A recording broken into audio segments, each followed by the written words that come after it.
Hello, friends. What's going on? This has been a long time coming, let me tell you. As you can see, doing something a little bit different. And this is the first episode of this, so bear with me, guys, as I get used to talking into a camera again, talking into a mic for the first time. So just bear with me as I get used to this kind of flow of things, but it has been a long time. A long time. I got it written down here, actually. The last video that was posted to this channel was March 22nd of 2014. It's kind of even weird to say 2014 as it's coming out of my mouth. I'm just kind of like, what in the hell? But this has been long overdue. I've been thinking about this for a long time, doing something like this, transitioning into kind of this freeform podcast. So they say the hardest part of everything is just starting, right? So it was hard starting, but we're here now. We're doing it. And I'm planning to do this forever, for as long as I can, for as long as I possibly can. So it should be fun. Should be a fun ride. I got a lot to unpack here in this first episode. I know I'm not going to be able to cover everything I want to. There's not enough time in one episode to do it all.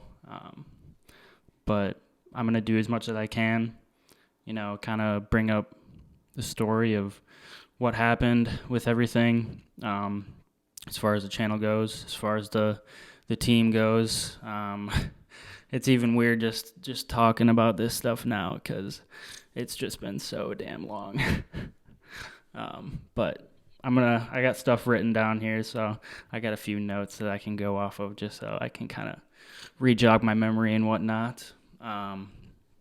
But first off, right off the bat, if you guys are listening to this in audio form, or just wherever, just the audio and whatnot, and you have no idea what I'm talking about in this podcast or what I'm bringing up, I would suggest you just check out the YouTube channel, go see some of those videos just to kind of give you some context for what I'm going to be going into. But in this first episode, I'm going to be talking directly to you guys, the subs, the viewers, the recurring viewers who came through for the channel, and was just along for the ride as OAT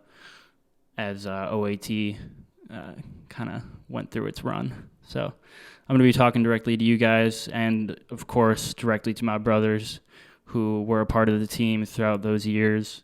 I haven't even spoken with some of those guys directly in a long time, but I'm going to be, voicing stuff out directly to you guys as well, of course, the subs and the viewers. So, yeah, honestly, let's just do this thing. I'm going to say this one time and one time only. This podcast, I'm going to be as real as I possibly can.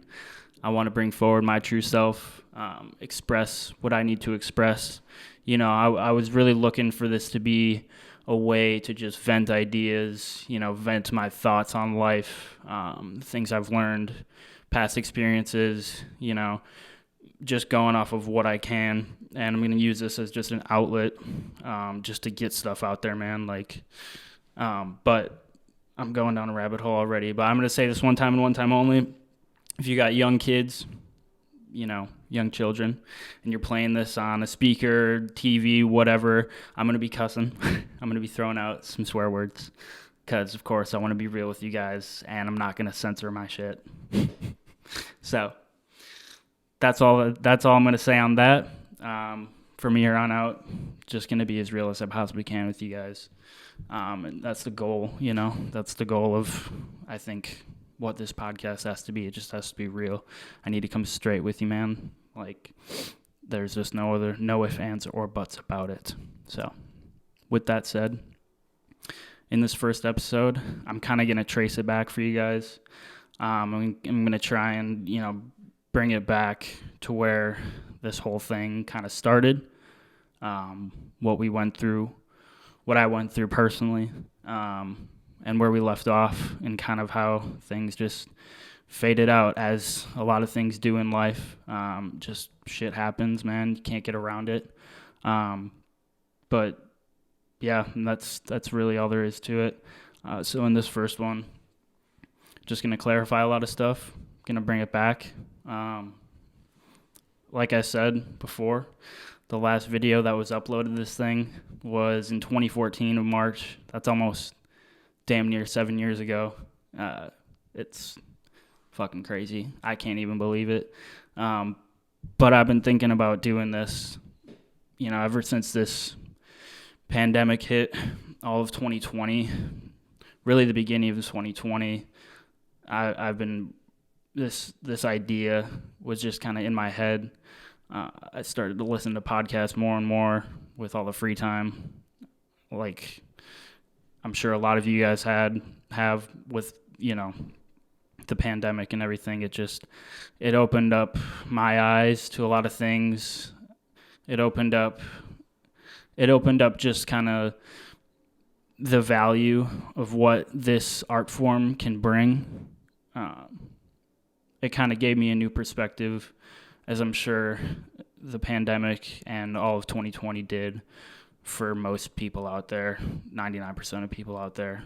If you weren't affected by the pandemic in some way, man, I don't know how you could not be. So 2020 was a real kind of wake-up call for me to really start thinking about doing something like this. And it took a full year, damn near, to kind of get my thoughts together on how I wanted to do this. When I want to do something, a lot of times it takes me a long time to actually get it started. When I do something, I want to do it right. I want to make sure I'm not slacking. I want to be sure that when I do start something, when I do something, I'm doing it right. So it took me a while to formulate my thoughts on it, formulate my ideas on it, but here we are. We're going to keep rolling with this, like I said, for as long as I can. I don't plan on stopping this anytime soon. And this is just really to just express myself, maybe give you guys some ideas, some self-improvement ideas.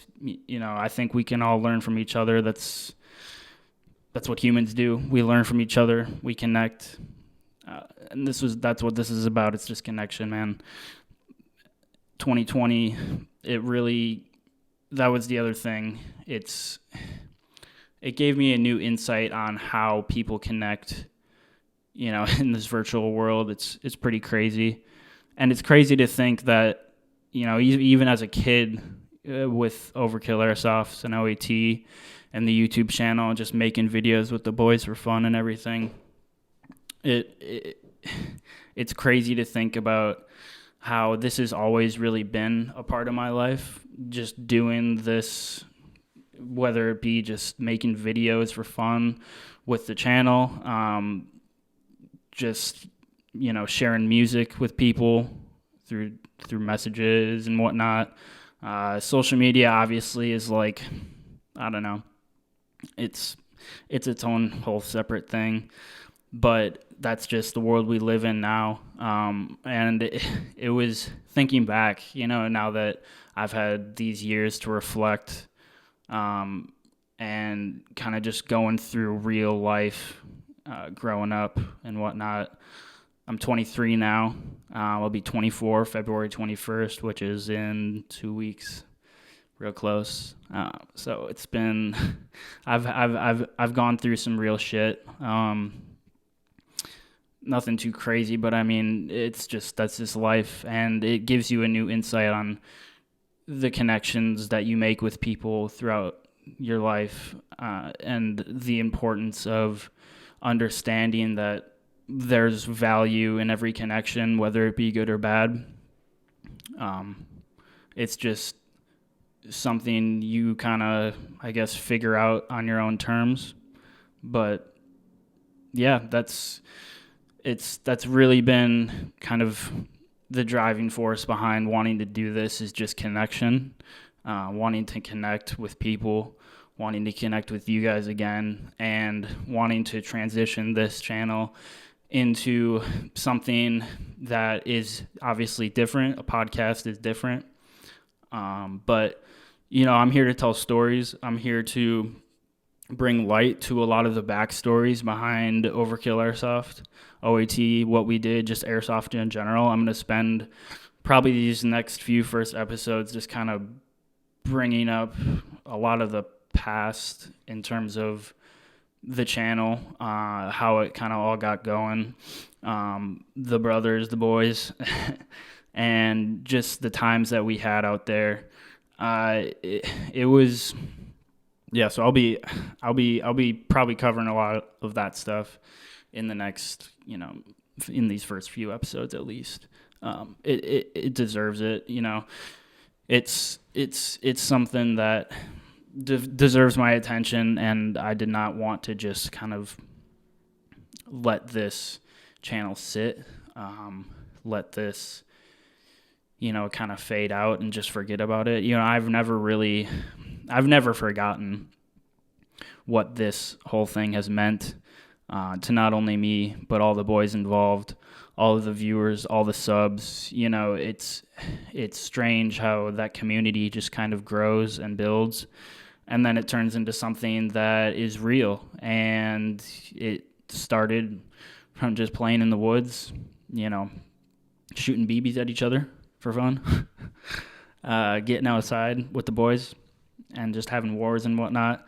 And then, obviously I saw that, inspirations like Scout the Doggy, Rainbow Airsoft Team, I can't even really remember the airsoft channels I used to watch, but Scout the Doggy is obviously like one of the number one airsoft YouTube channels out there. Rainbow Ops was super dope. Those guys were awesome. I don't know if they're still doing stuff, but that's where, I remember just sitting inside watching YouTube videos of airsoft reviews, airsoft wars, just being so compelled by all that stuff. And me and my friends would always play airsoft with each other. So that's really where the inspiration came from, to go out there and actually shoot video of it, just to kind of keep a history of it, maybe reach some people. I never thought that it would turn into something. But it was cool, man.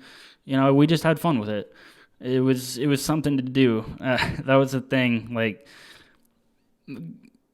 I can remember being 10 years old with my boy Mikey K, Mike Kirkner, my neighbor buddy.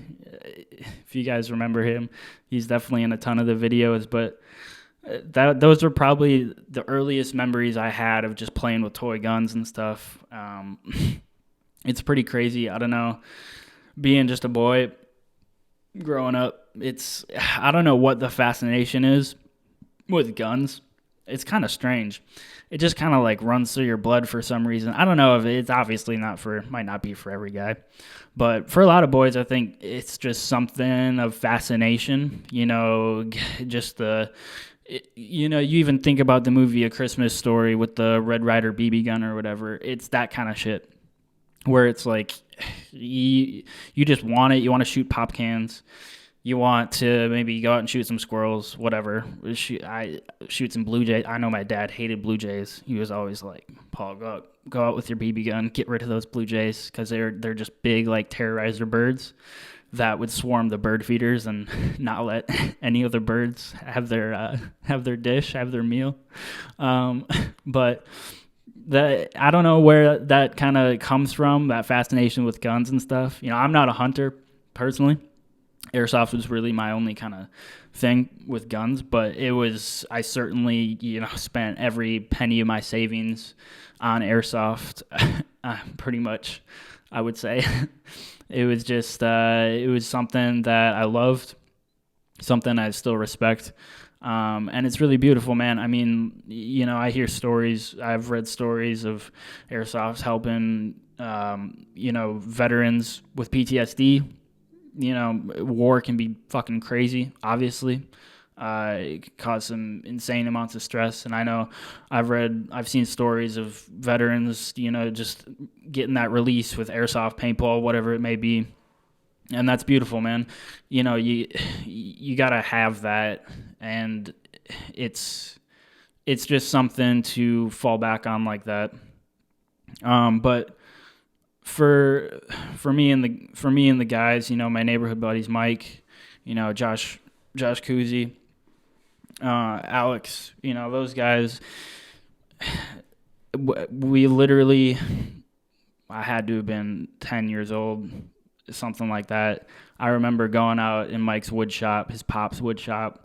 We would literally take pieces of plywood, scrap wood, whatever it may be, hammer, nails, maybe a saw, and we'd literally just put together toy guns, whatever, like pistol, a rifle, and we just play army, run around, scuff our knees, go out and get grass stains, and just play army, just with toy guns.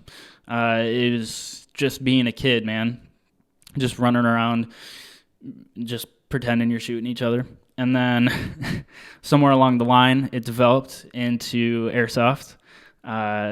Mike he definitely probably introduced me to, my first airsoft gun. I don't even know. Probably just a spring pistol, some shit like that. And then it grew and it grew and it grew. And eventually you wind up one day you're dropping $400 on an automatic rifle, $600, whatever, and you're running around the woods shooting at like 400 FPS, just mowing down the forest with your friends. But it's just fun, man. A lot of my best memories were from that time. That was my main focus back then. It was just airsoft, getting out, going on hikes, exploring, doing what any kid does. Out in Wisconsin, we got forests for days, hills to climb, bluffs to climb. So we have an abundance of just natural areas that we can do this in, or that we did do that in. And it was just backyard airsoft. I lived in a location, literally in like a coulee, just like in between two bluffs. It's called a coulee, I'm pretty sure. And that's what we did. We would just go outside, hit the backyard, and play airsoft. And somewhere along the line there, it just turned into something more. Like I said, I just wanted to film it.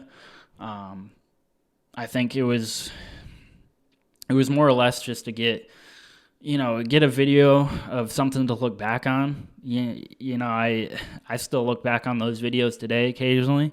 It's a little bit weird. I don't do it as much anymore. It's just kind of I don't know. I feel weird about it looking back on when I was like, I don't know, 14, 15. My high ass voice just like squeaky high. And that's what it was. And I just want to, trace it back for you guys, bring that story to life, give it the attention it deserves, and to give you guys this kind of long form, conversation about the story behind it all, and how it kind of became more than just a game for me and my buddies. It wasn't anything crazy serious. Again, we were all just having fun. But at a certain point, I kind of realized, like, hey, man, this is something that I'm gonna be able to come back to and look back on with the fondest of memories, and just appreciate it for what it was. And like I said, now I just want to transition into doing this kind of thing and just expressing stuff, bringing stories back. Once I move on from doing the whole history talk of OAT and the team and what that all meant, I'll just move into whatever the hell I want to talk about. And that's the cool part about this art form, I think, is just the freedom of it. You can just be your fucking self with no worries, and it's cool. It's cool. I think having the opportunity to do this, to broadcast yourself, to connect with people in this day and age, it's a special time to live in. There's really no other time that's been like this, where you can just broadcast the voice and touch people. It's something special, man. And I wasn't about to just kind of not do that. I don't know. It was more out of, this whole thing was really kind of out of necessity for myself personally. I got a lot of shit always running through my head, a lot of ideas, through the friends I've had, the experiences that I've had, and just kind of my own outlook on things. I'm always kind of thinking about shit, thinking about life. I feel like on a deeper sense, I guess. I don't know. It sounds corny, but it's true, man. I don't know. Like, I feel like I'm a relatively sensitive person, I guess. And I kind of see, like, I see the importance of just kind of, formulating stories and bringing them out to people in whatever form that may be. I've gotten into photography like crazy the past 6 years now. And that was the other thing. I tell stories through photos now. Not a whole lot of videography work. I definitely want to do more of it in the future. But it's hard. It's hard. But I definitely want to do that more in the future. But this whole channel, OAT, the videos that were posted up on here, were all edited by yours truly. I spent thousands of hours, probably over 1,000 hours, if not more, just kind of editing videos, editing stuff. A lot of hours just spent on my computer, just putting videos together and whatnot. And of course, being out in the field with the boys, capturing videos. It was really, I pinpoint those years as the kind of the creative start of my photography passion now.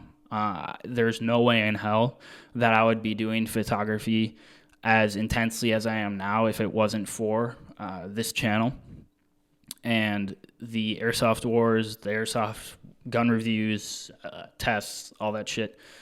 There's no way that I would be doing, this much photography work now if it wasn't for that start as a kid with OAT.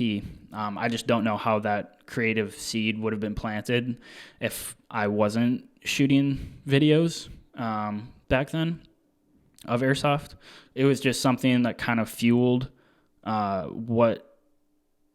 it fueled the photography that I do today, the photography work that I do today. And I just have fun with my photography today too. It's just, I don't work for anybody. It's just something I do on the side for hobby purposes. But it's on a deeper level than that for me. Like it's something that it's even hard to put into words, man. Just capturing a photo to me is like telling a story through an image, as corny as that may sound. And you guys will realize that I'm corny as fuck with the shit that I can say. Once I get into stuff deeply, I can get really corny. So just be prepared if you guys are going to be listening for the long run. But yeah, like OAT, And this channel was really the creative seed for all the photography stuff that I do now. And it gave me an outlook on, visual images, videos, movies. It gave me an outlook on those kind of things that I would never have had if it wasn't for the videos that I made when I was 12 years old for OAZ and starting this channel. So it's crazy when I think about that stuff and, the I guess the influence that it gave me currently. But let's bring it back. Let's bring it way back. This is going to be, it's going to be difficult for me to kind of tell this story as, I guess, being, 7 years removed from that time period of where we left off on March 22nd, 2014. The first video that was posted to this thing, July 13th, 2011. It was a Thompson review. Thompson gun review. But 2011, so 10 years ago. A full decade was how long ago the first video was posted. Which is fucking nuts, man. I don't understand how time can just go like that in the blink of an eye, but it does. It's the way life works. Can't really get around it. But 2011, I had to have been in middle school. I was either, I don't even know. I had to have been like 13. I'm terrible at math. But again, whole different time period and a completely different person from the man I am now. I wasn't even a man back then, for God's sakes. I was a fucking child. But it's something special, man. What those videos are up on this channel. It's over 150 videos, somewhere around that. But it's literally childhood. Like I was saying, it was one of the biggest parts of my childhood was getting outside, shooting airsoft guns, playing with toy guns, and whatever else. I was in hockey. I was obviously in a ton of sports, school, whatnot. But definitely the biggest part of what I was doing. I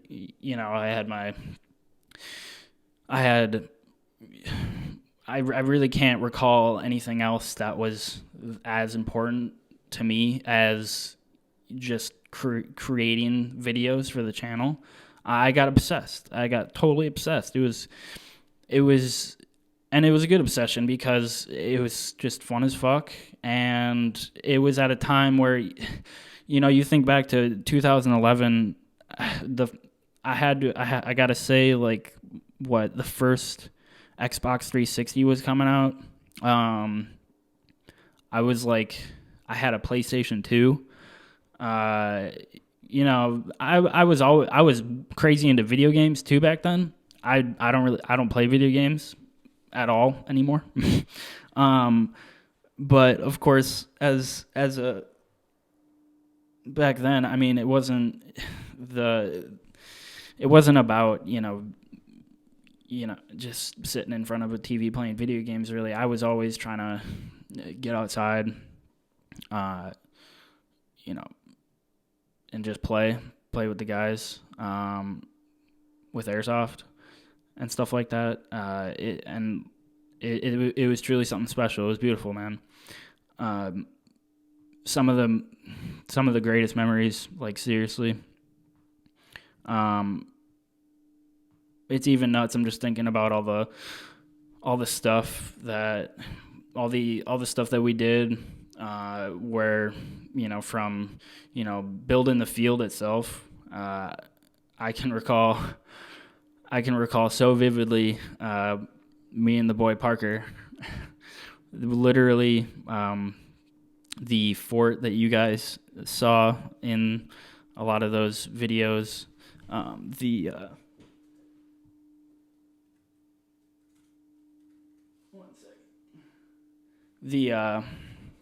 I had to check on the recording, just making sure everything's running. The fort that you guys saw in the field, the standing fort or whatever, two-story thing.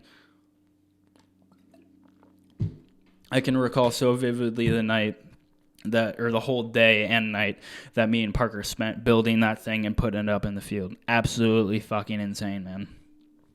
And Parker I'm pretty sure he's in architecture now, which is also nuts because Parker was, he was the brains behind that entire fort. I mean, we were 13, 14 years old, and this kid he had the idea for this fort just in his head. No sketches, no nothing. And we just got the plywood, got the tools that we needed. And by his instructions, I helped him put it together. And we transported that thing out. I believe it was close to Thanksgiving, so November, cold as fuck. And I remember putting that thing up in the dark on the field, which is just insane to think about. But, memories like that, just, obscure stuff. And it's crazy to think about that connection now, even with him. He's doing the architecture stuff. I'm damn certain that he's doing architectural stuff, whatever it may be. And it all connects, man. Like he, even back then as a 13, 14-year-old kid, he was showing the skill set of an architectural design person. Just having that idea in his head. And of course I was going to help him out with it. I mean, it was for the airsoft field. The airsoft field was on my property. So, of course I was going to help him out for it. And it was the best addition to the field by far. I mean, you guys can look back on videos and see that fort. And, it wasn't anything big or nothing. It was just something to climb up in. And, just something to climb up in and kind of shoot guys from out the top of, or you could go underneath. Super dope. But it was so cool. But memories like that, you just think about that stuff, and it, like I said, it's just so vivid. I'll never forget that. It's something where that process took a whole day. There's no way I could forget that. And I got hundreds of those memories. We were fucking boys running around in the woods, season after season after season, whether it be negative, I remember negative 20, negative 30 degree days, where we got 2 feet of snow on the ground, and we're out there playing airsoft to the point where our batteries for our airsoft guns are dying. Just the gearbox stops working, and we keep playing till the damn sun goes down. To summer where it's 90 degrees in the woods, mosquitoes are thick as fog, you're getting bit up like there's no tomorrow, and no matter how much bug spray you put on, there's no stopping them. So the dedication to playing that game, insane, man.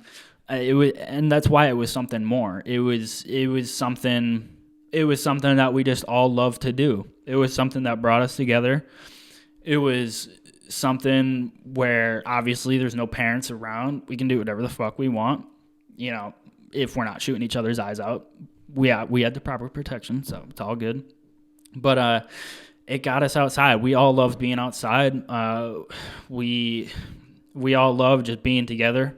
It was just a form of bonding. I mean, and just bringing it back to, making toy guns with Mike in his pop's workshop. It all runs back to that stuff where, for some reason, it's just something about being a boy, being a young boy, and wanting to, shoot something, wanting to blow something up. It's some weird connection. I don't know. Strange. But it's hard to put into words. It's just a lot of nostalgia, a lot of reminiscing. And, the fact that it's on video, it's recorded, it makes it even that much more special because it's always going to be there. There's no taking that away. It's history in the video. And that was when I started this channel, that was another one of the main drivers. When I was thinking about it way back when, I was like, man, wouldn't it be cool just to be 40 years old, whatever the year may be, and looking back on what we were doing when we were 12, what we were doing when we were 12, 15. And I was like, fuck it, may as well shoot videos. Why not? It's not that hard.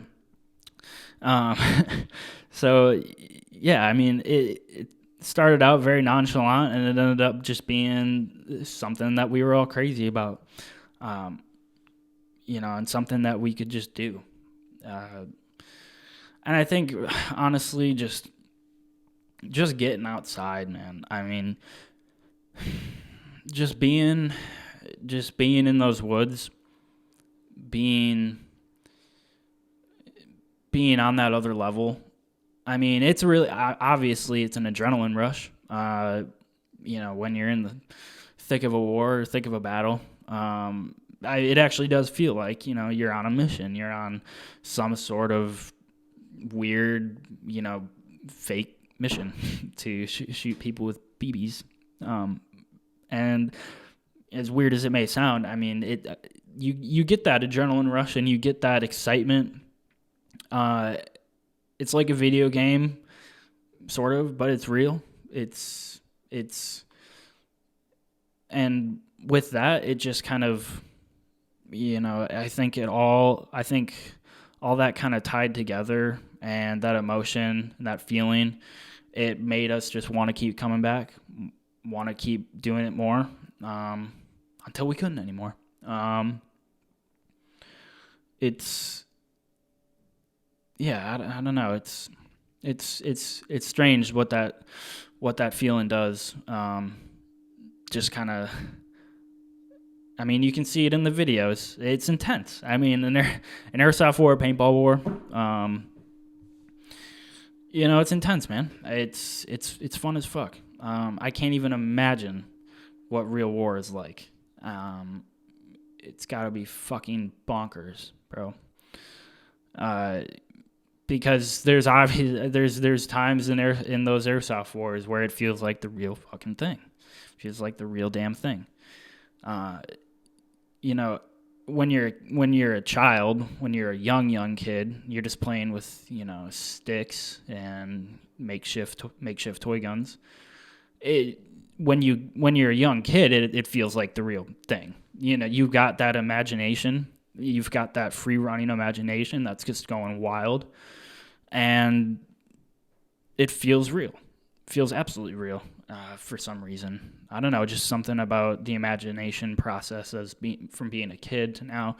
It kind of, real reality sets in at some point. At some point along the line when you grow up.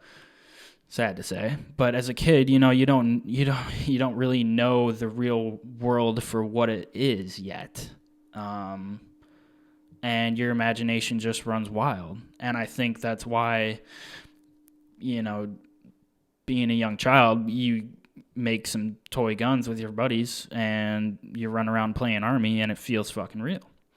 And then it transitions into airsoft or paintball or whatever. And that feeling's still there. You get into it like that. It's intense, and it's fun. It's, it feels like you're on a mission. And yeah, we didn't want to stop. We kept coming back. I would have I remember, I would basically post or text all these guys. I literally remember having the cell phone numbers of 15, 20 guys. I mean, it was a big team. It was a bunch of guys that just wanted to do it and were all game for it. And I remember having a laundry list of 15, 20, 25 phone numbers at one point. And any weekend that I could, I would just send out a mass group text to all these guys and be like, hey, Airsoft War this time to this time. Let me know if you can make it, da-da-da-da-da. And, hopefully we'd get at least 12. That would be fucking awesome. Some 6-on-6s, if not more. The more the merrier. And everybody would just congregate at my house, and we'd go out, play Airsoft till fucking dusk till dawn. And obviously I wanted to create content for you guys for the channel. Obviously I wanted new content out there and whatnot. And I think,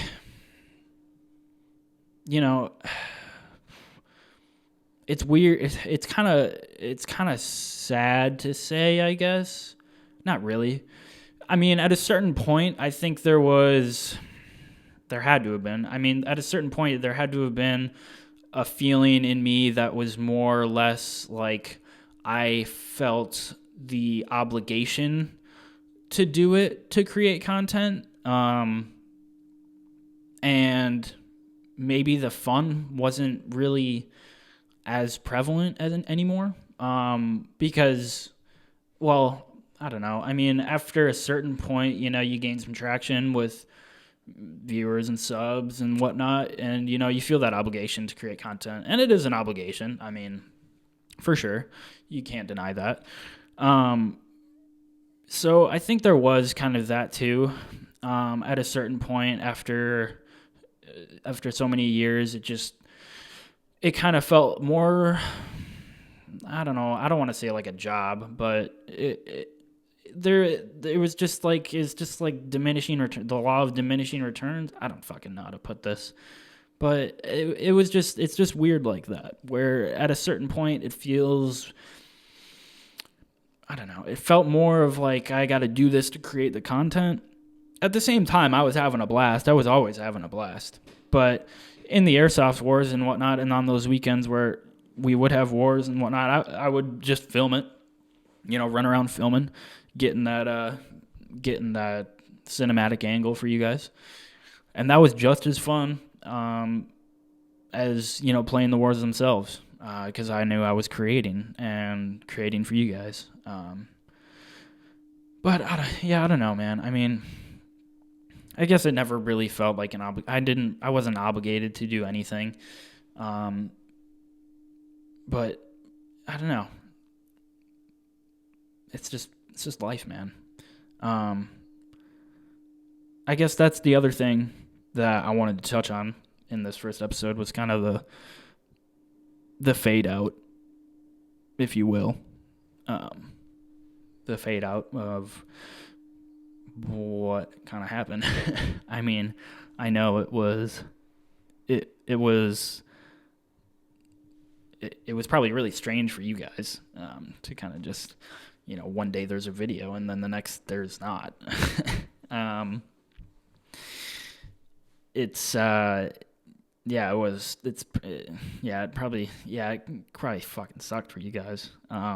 As it's sucked just as much for me. 2014, March 22nd, 2014, that was the last video.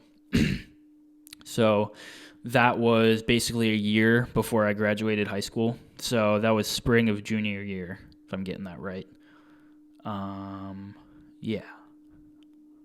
Something like that. Junior year of high school was when the last video was posted.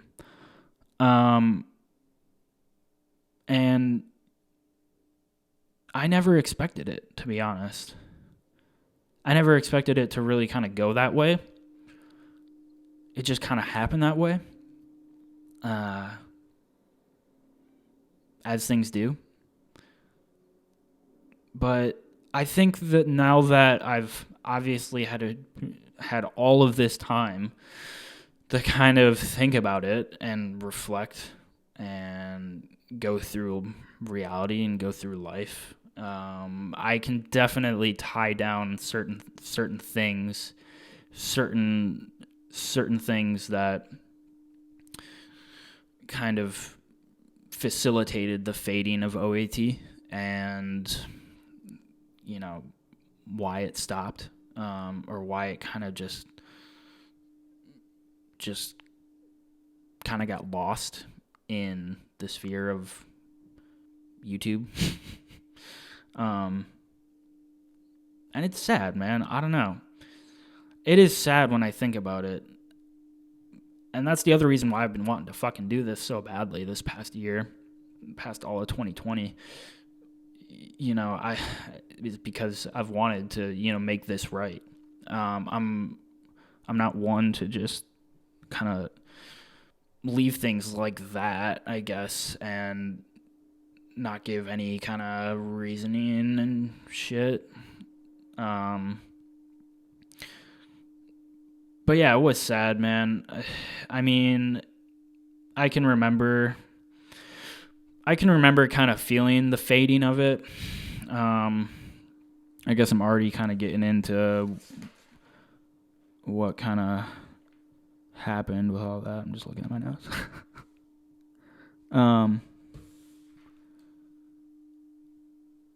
Yeah, I can remember the fading of it pretty vividly. I just remember the feeling of, you know, from 2011 to 2014, you know, when I started it, I was, you know, 8th grade, freshman in high school. And the transition that happens from being an 8th grader or freshman in high school to when you're stepping into your senior year of high school is like a world of difference. Obviously you guys wouldn't be able to like see it in those videos, in the videos that we have up on the channel, because it's very formal videos of just airsoft stuff, you know, gun reviews and whatnot. But the transition that occurs is fucking astronomical. You know, in that time frame of 4 years, you become a completely different person.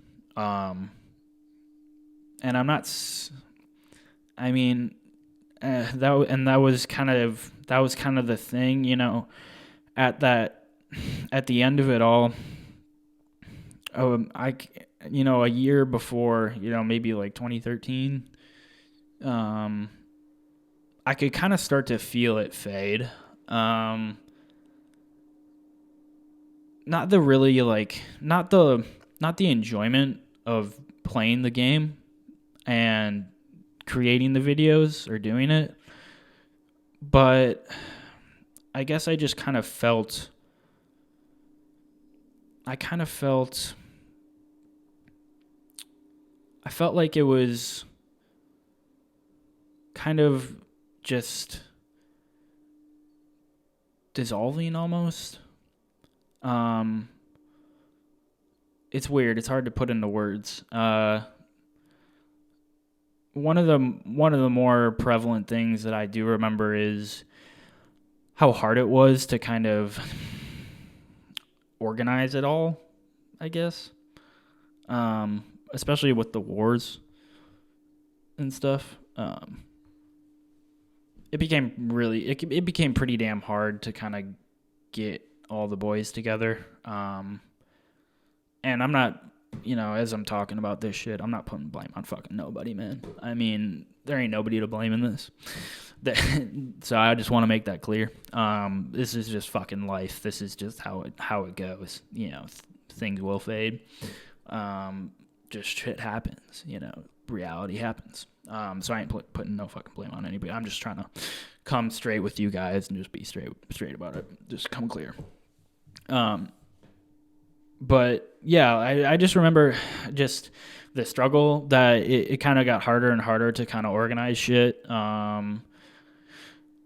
You know, after I remember before, that last year there, it got pretty difficult to have airsoft wars. Guys were either busy doing shit. You know, people get girlfriends and stuff like that. Um, High school is also fucked because friend groups change and stuff like that. Obviously, I'll always be brothers with the boys on that team. Um, any of the guys that you saw in the videos up on there, I'm fucking brothers with, man. There ain't nothing that's gonna change that because of the history that we had.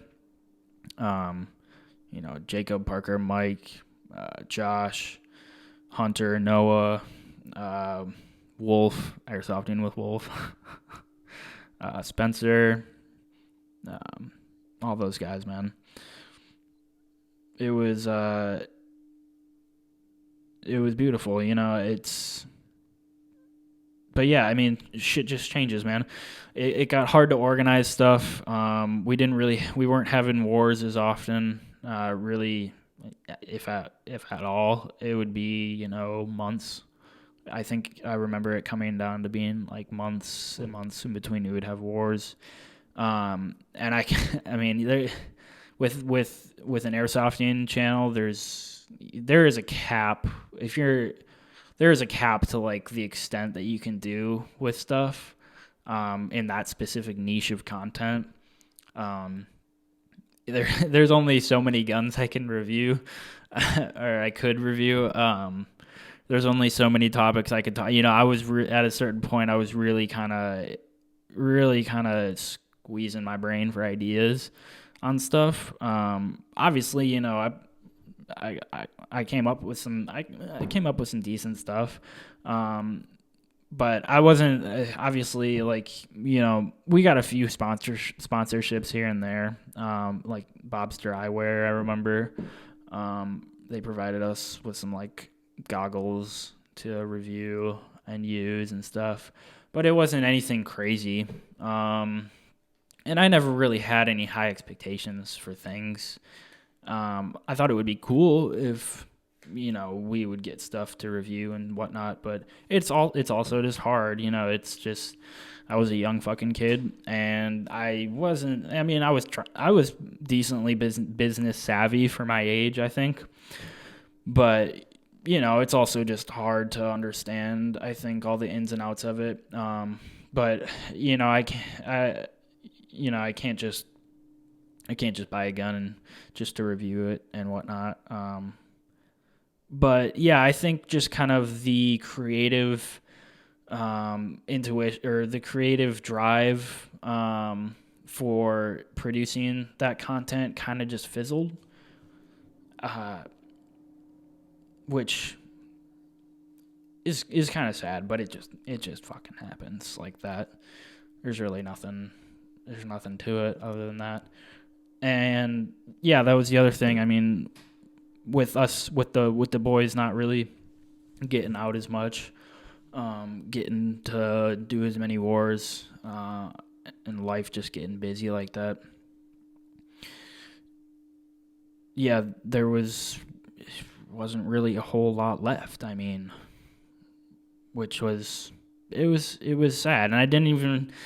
The other thing about it is I didn't even realize it really when it was happening. I kind of did. Like I was saying before, I kind of felt the fade happening the year prior-ish. But it was a good run, man. I can't fucking complain.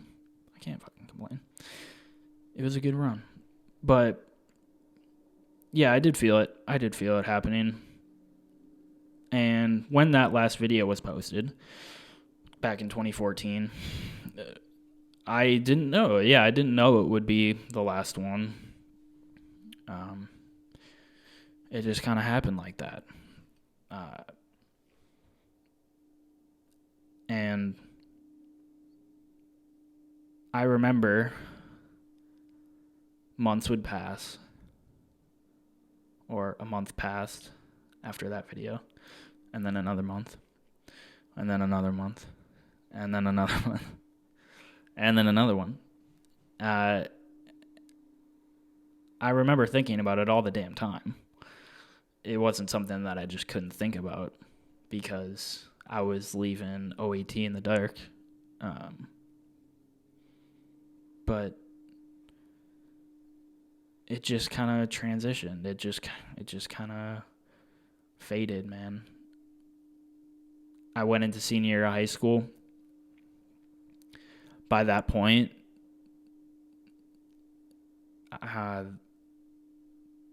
things changed like fucking crazy. There was personal things for sure that happened, which is a whole other story. But yeah, senior year of high school is fucking weird, pretty fucked up for me. And after that point, obviously, I was off to college after that. Many of the guys also were. And once college starts, I mean, there was really kind of no afterthought. I think it was pretty much just what the hell am I doing now? Once I got to that point, it was like, okay, I'm in a whole different environment. I got to figure this shit out. I got to get my mind straight and stuff like that. But yeah, those few months after that last vid was posted, I kind of, I kind of knew. I was like, shit, man. I think that's it. Like, I think that's it. And I always wanted to make that last video. I really did. I always wanted to, after I kind of realized that it wasn't coming back, that life hit all of us and we were on to other things, I always wanted to make that video, that kind of closure video, to give closure and whatnot. But I procrastinated the fuck out of that, man. Sadly. I was berating myself, I tell you guys. Like, I'm not shitting you. When I was thinking about it all the time, I mean, I just didn't know how to do it, It was one of those things where it was always in the back of my mind. I was like, man, this weekend would be a good weekend to put a video up. Just kind of say final thoughts and close that chapter. And it was always there. Even all through, well, yeah, I mean, even all these past years, the last year or two especially, because graduated college, got some real jobs, got out there in the workforce, and life just hits you differently after that. You think about those past times way more seriously, I believe. At least I did. Yeah, these past 2 years, I've been thinking about posting that last video, that closure video, heavily. I was thinking about posting that closure video heavily. Even more so than when I did after we left off in 2014 and in 2015. I was thinking about that closure video more so the last, 2 years before this year, 2019, 2020, just because there was no more school and my mind was more free to just kind of brainstorm the shit that I wanted to brainstorm about. I wasn't always thinking about homework and shit like that. So, yeah, it's weird like that, man. I don't know. That's also just a whole other story. I mean, but yeah, I'm here to focus right now on kind of this whole backstory and again what the hell happened. And a thought just popped into my head. I think it honestly might have been for the best that I never posted that closure video when I think about it now. Because when I thought about posting that last video, even after, many years after that last Airsoft War video was posted, when I thought about posting that closure video, I would always think about it being kind of more or less, not necessarily an apology video, just kind of like, hey, this is what's going on, this is where we're ending it, closed book. But I'm kind of grateful I never got around to that, because I don't know if I would have done this. When you close the book on something like that, it might be harder to start something new. Especially with this. Just because the Airsoft channel was this kind of free-form thing. It was just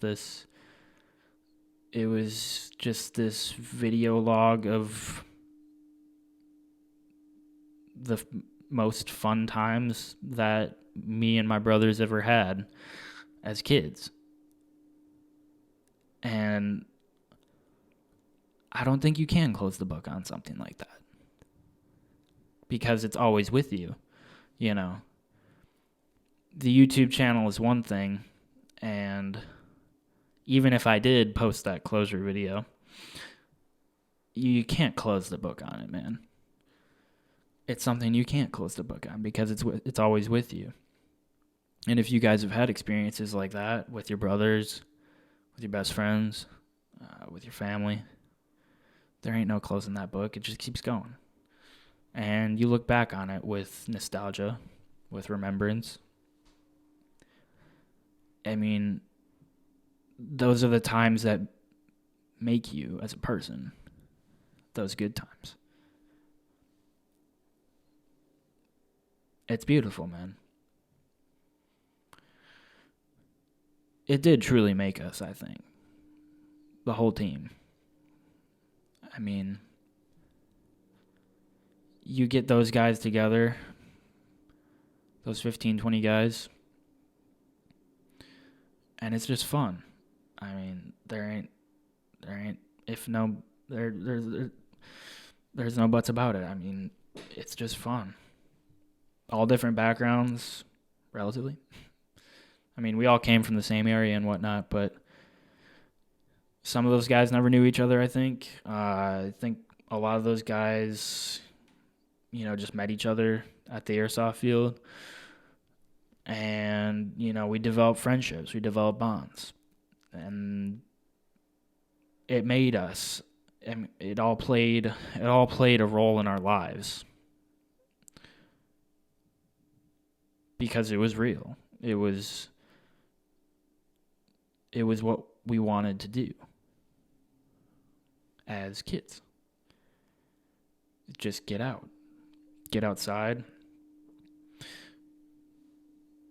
Get in the woods. Sweat. Freeze your butts off. Experience the elements. It was the most important thing.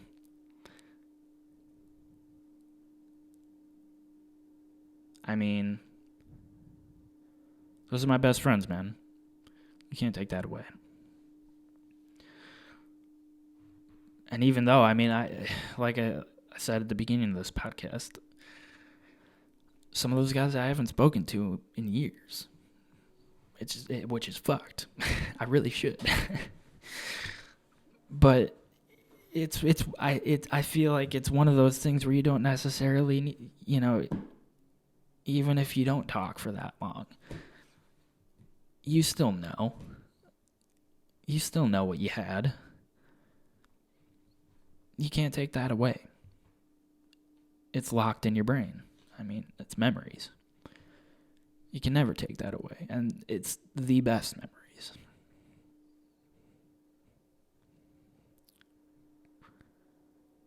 Truly something special. Truly. Now, I'm even just thinking now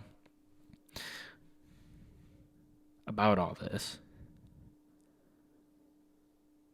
And what it's really kind of, what it has made me into. I mean, I don't take, I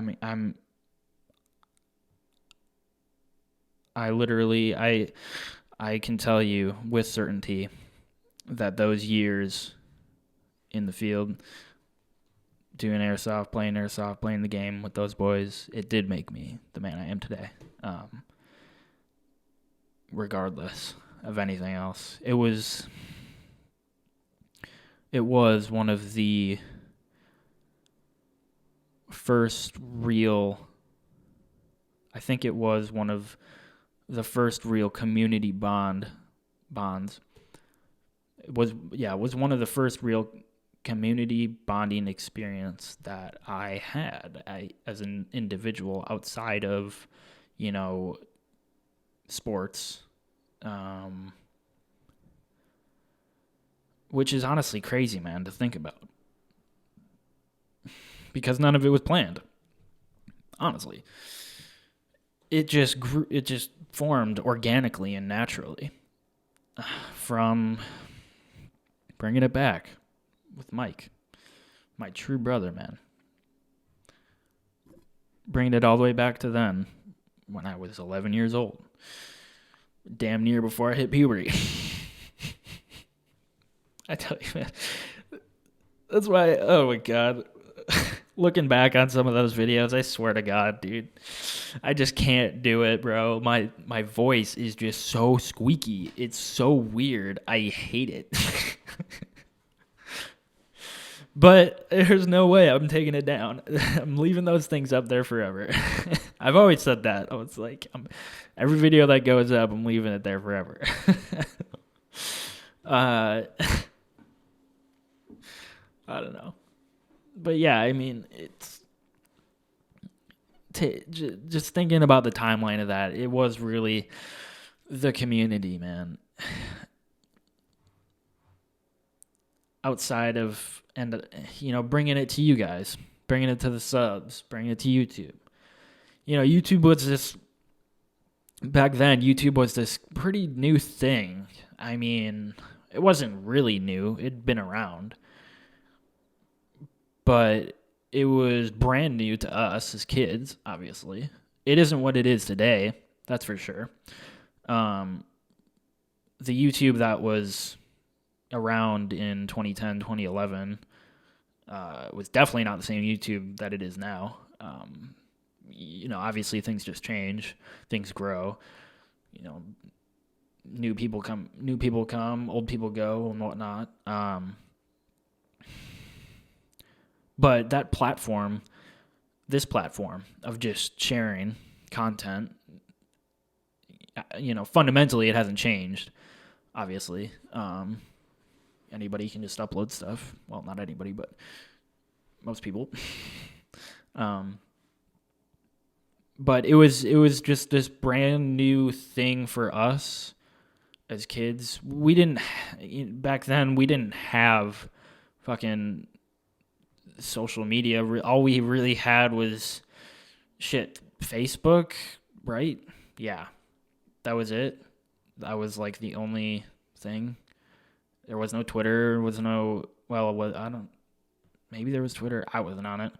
There was no Instagram. That's for sure. I remember before, even like texting.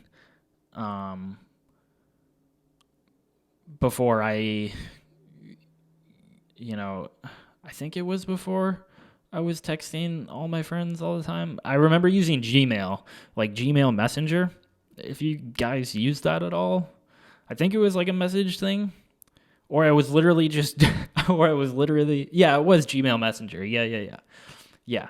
I remember way back then, it was just, you would just friend people on like Gmail and you'd be able to like message them. And as I swear to God, as like a 10, 11, 12-year-old, I was doing that with my buddies, which is funny as shit to think about now. But that was that time. I mean, that was that time period. It was very, and of course, obviously, the fact that we were all, at least I was. I was very, very young. I was like 11 or 12. So all of this stuff is just brand new to me. Was just brand new to me. So when YouTube came along, or when it popped up in my life, and I started just, scrolling through YouTube for videos and whatnot, somewhere along the line there, I mean, obviously you just search for your interests. Obviously I was interested in airsoft. And yeah, the inspiration came directly from the platform. And I thought, well, why can't we do this? And I remember thinking, now that I'm talking about all this stuff, I can definitely recall when I first started this whole thing,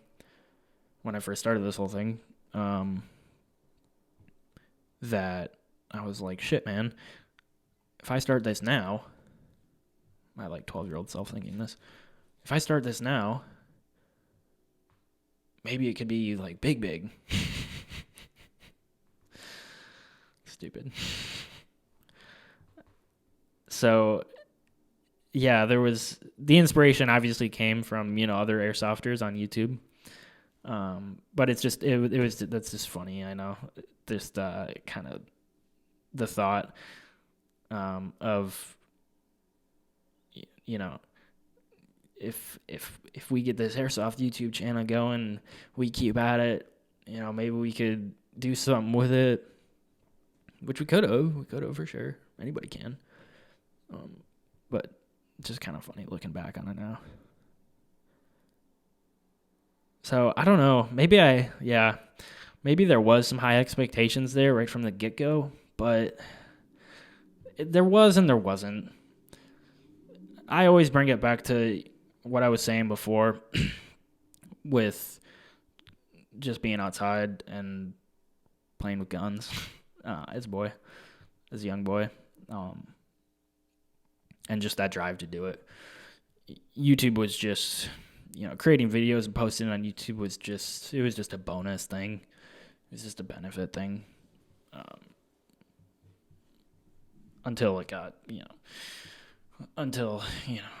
I was talking about it, but until it became more of like a obligation kind of thing, maybe. But I don't even really know.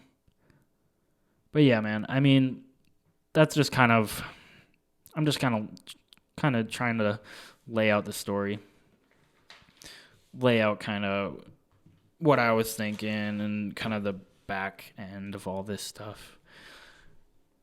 It is kind of hard to put into words because it was over such a long period of time, and it was over a time period where you're literally in the heat of just growing up.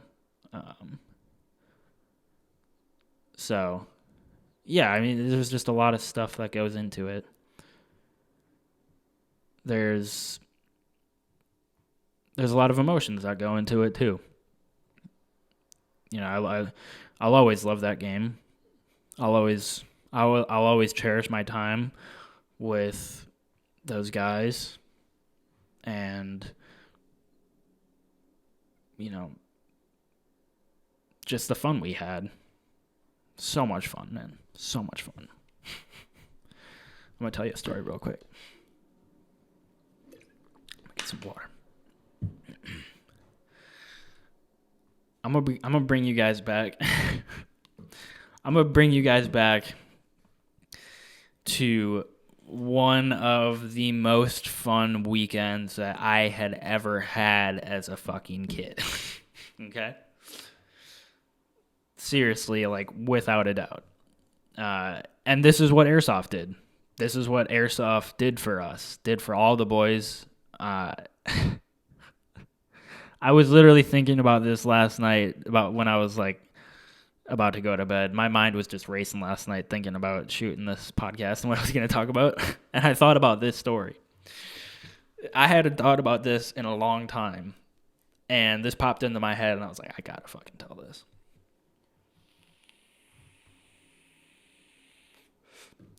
So, let me bring you guys back. What we had to have been... We were probably like 2 years into making videos and stuff for OET. 2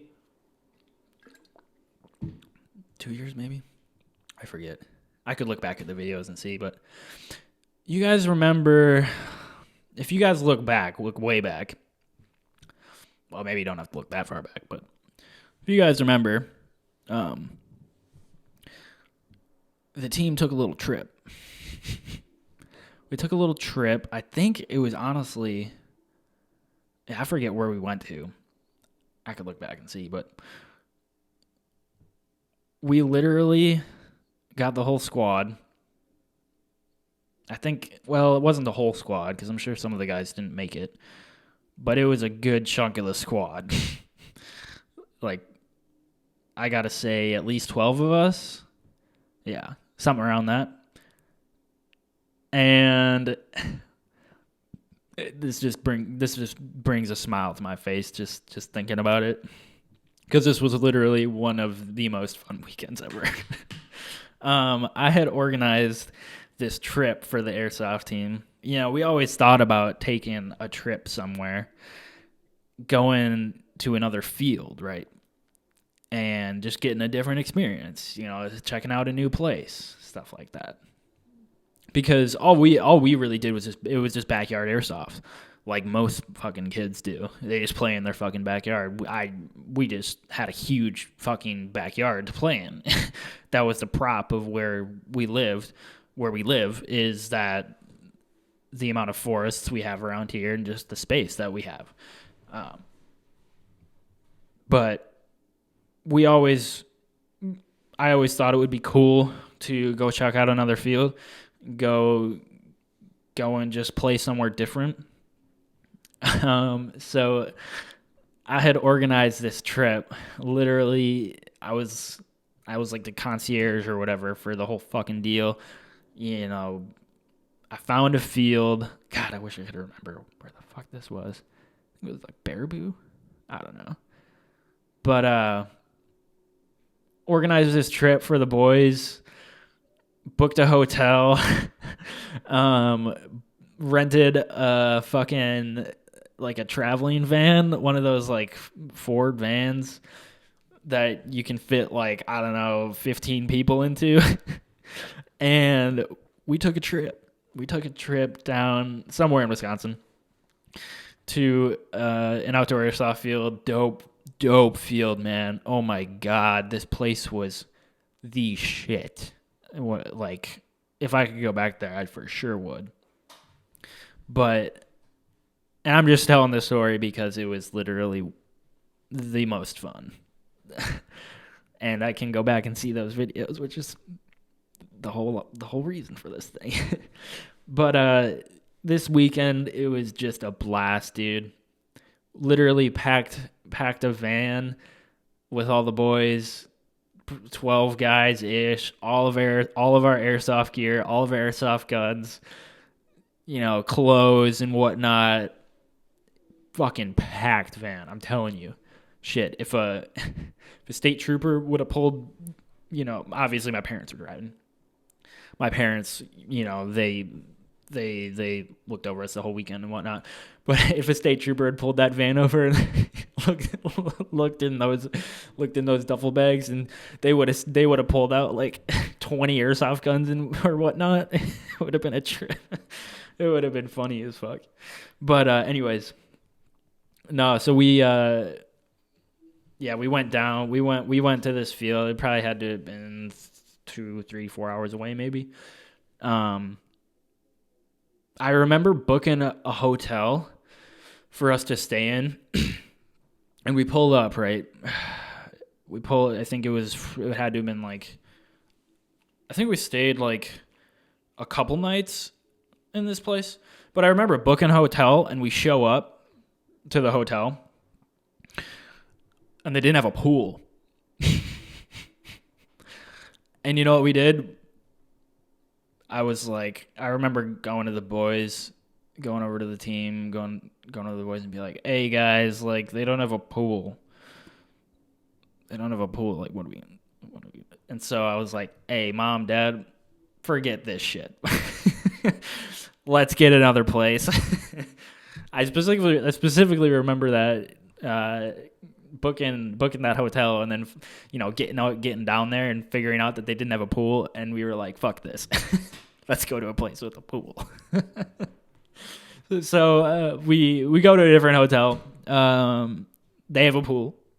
Right on. And we just had so much fun, dude.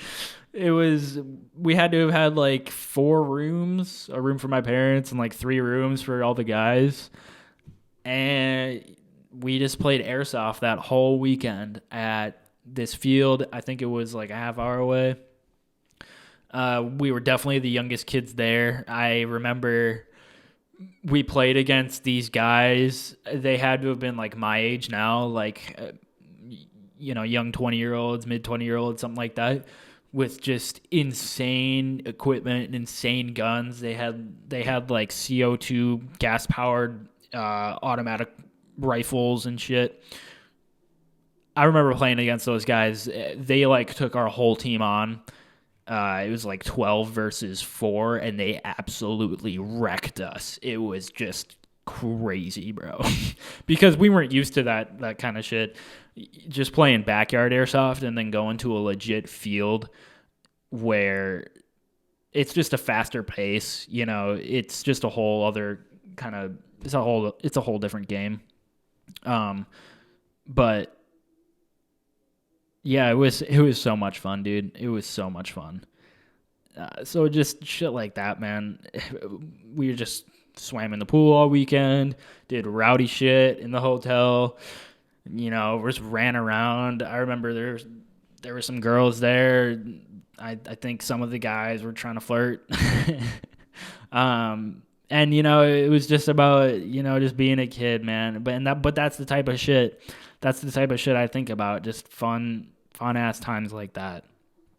That was seriously one of the best. I remember at this field they had this boat. It wasn't actually like a boat, but it was like a makeshift fort that was kind of shaped into like a U-boat. So it kind of mimicked like D-Day, where a team would start an airsoft, like one of the teams would start in the boat, and another team would start up in this like ridgeline, this canopy ridgeline area, and in between the teams there was just barricades and barriers and whatnot that you could hide behind. And that whole game was so insane. I mean, they start the game and what happened, it's so cinematic when I think about it, but what happens is there's literally a drawbridge, and there's a video of this on the channel if you guys want to look back and see it, but they literally have a drawbridge for this fucking U-boat, this like fake U-boat, And at the start of the game, whistle goes off, and the drawbridge just slowly comes down. And BBs are just flying. You run out, whatever, duck and cover. That field was dope. That field was fucking sick. But yeah, man, that was just spending that time, being able to go and do that just because of airsoft. I mean, come on. I couldn't have asked for anything more. Like, that time, though, just fucking around, doing what we want to do. It really felt like it was one of those things where it really felt like we were just all in, all of us. We all just, we had that drive to just go out there and have some fun. It was that type of escape. It was just an escape from whatever else was going on. It was an escape from the real world, even though none of us were dealing with real world problems at that point. I mean, growing up is hard enough. For real. And airsoft was there. I mean, it reduced the noise of the world to nothing. It was just you in the woods and the boys, the brothers. But that's it, man. I mean, having that opportunity, going through those years, doing that, I'll always look back on that. And remember nothing but fun. Because that's what it's all about, dude. That's what it's all about. And I'll always love those guys. There's an it literally would not have been this way if it wasn't for airsoft. And just the fact that it all brought us together. OAT just made it something official. Overkill Airsoft, it just put a name to our game. That's it. I mean, there wasn't really any, meticulous planning behind any of this shit. I mean, as official and as formal as I wanted to sound in all those reviews and shooting tests, and we did a pretty good job, I think. There really wasn't much that went into that stuff. It was just cool. We all thought it was just cool to do. It's cool to talk about. But yeah, I mean, when you're doing that kind of thing, especially as a kid, you have these high hopes, these high expectations. Because, and the other thing is, that was my first real crazy passion in life, that I saw as hey, this is something that I could do. And it's something that's attainable. It was the first thing.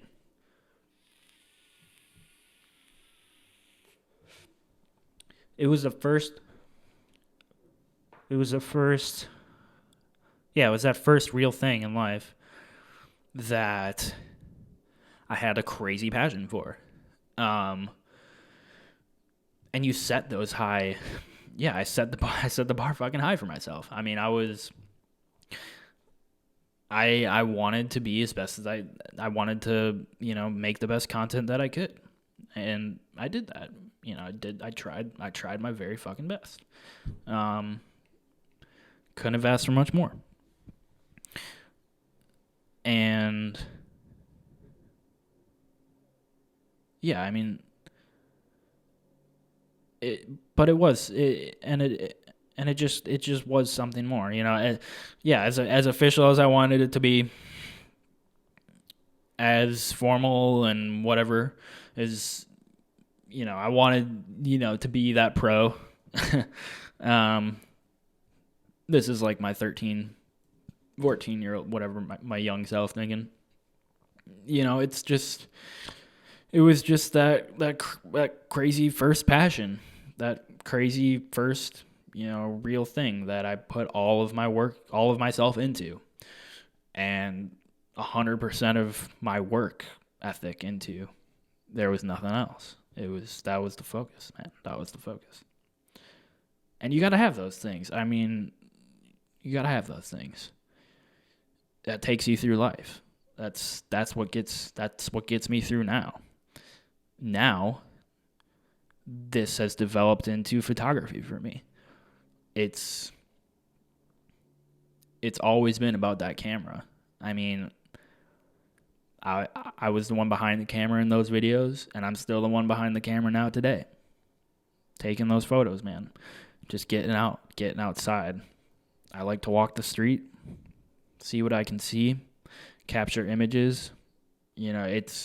And I'm always going to do this. I always have, I always will. I'll always be behind that camera. And now I'm behind a mic talking about it, which is also cool. It's just another art form, man. You got to find that thing. I realized a pretty long time ago that this YouTube channel was the start of it all. I mean, this was really the beginning of it all for me.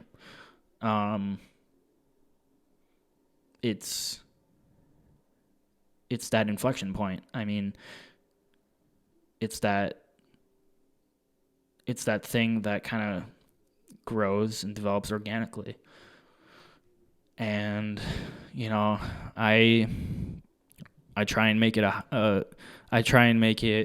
a habit of mine to work on a photo every single fucking day. I try and edit a photo every day. Some days I may not get to it.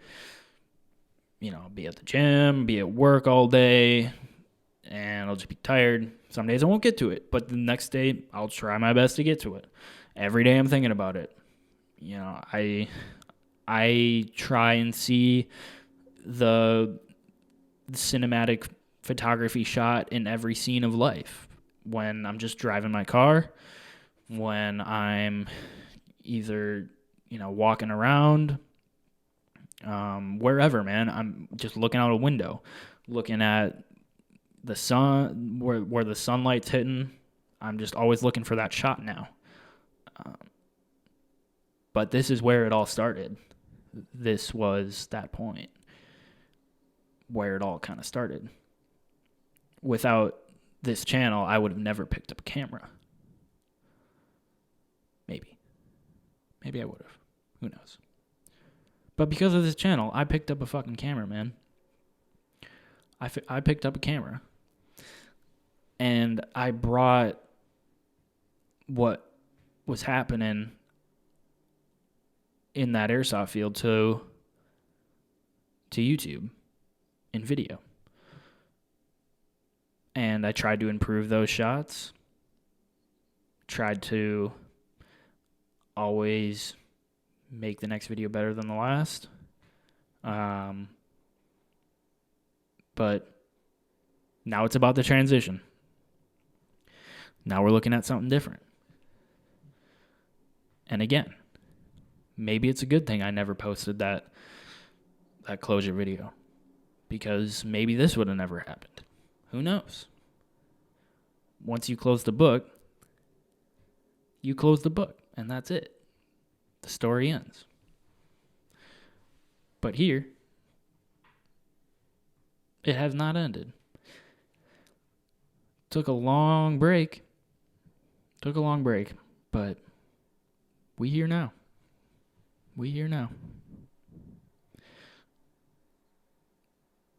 So yeah, guys, I mean, that's kind of pretty much what I wanted to unpack in this one. Just giving you guys that baseline. Just giving you guys that story. There's definitely plans for the future. I think it'd be cool to bring in a lot of those boys, a lot of my brothers from back in the day that were on the channel, and have some talks with those guys. I feel like that would be sweet. Just reminiscing thinking about the past, thinking about those times in the airsoft field, favorite moments, and just life, dude. Just talking about where we are. I feel like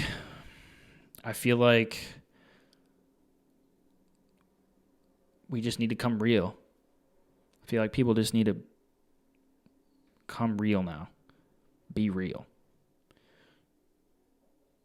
So that's it, man. Yeah, I think that'd be cool though. I think that'd be cool. Bringing in the guys and just sitting down and talking. Who knows? But